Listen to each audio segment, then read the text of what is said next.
out, man. I'll text.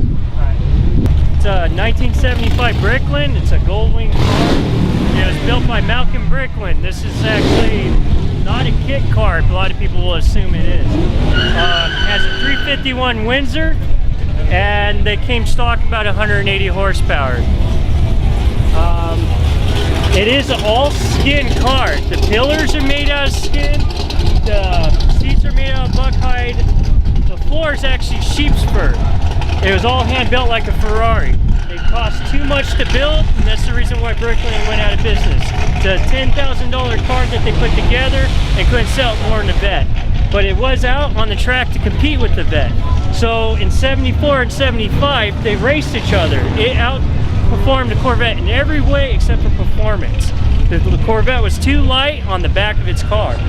So to be honest, it's a really fun car. You might want to buy one before they get expensive. They're actually cheap right now. You can probably pick one up about $10,000. Corvette's going to cost you even more. It's a 2-barrel engine.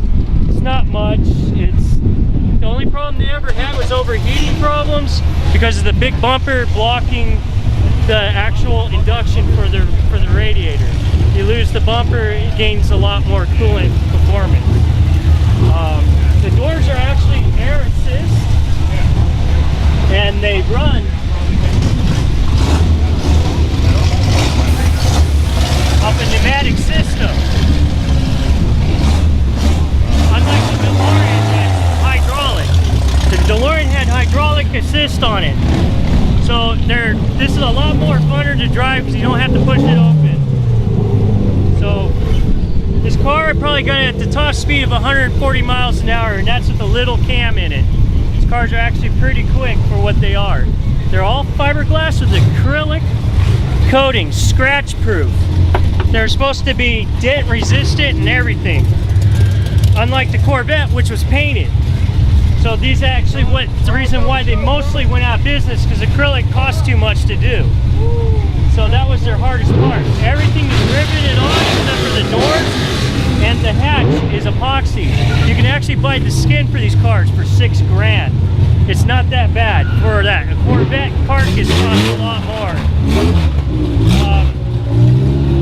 It's got a 351 Windsor, so it's got all the options to modify whatever you want, just like a Mustang. You can do whatever you want to that motor. It's got an FMX factory 3-speed automatic. Again, you can do all kinds of stuff for that. The parts getting for this car isn't that hard. That chassis is actually an AMC Hornet chassis. The chassis has actually been radio tuned, wide suspension to handle better on the track. All the parts you'll find is usually Hornet, AMC Javelin, anything that's AMC related, you can find for the parts on this.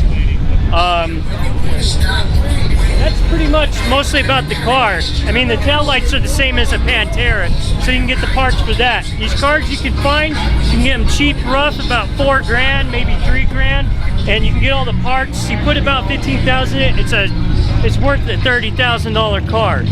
So they actually are getting value, and they're getting rare. There was only 2,800 of these produced.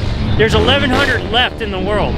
So they're getting scarce, and they're disappearing fast. So you might want to get one soon. So if you ever get the chance to find one, snag it if you find it cheap, because they will be worth a lot the way they sit.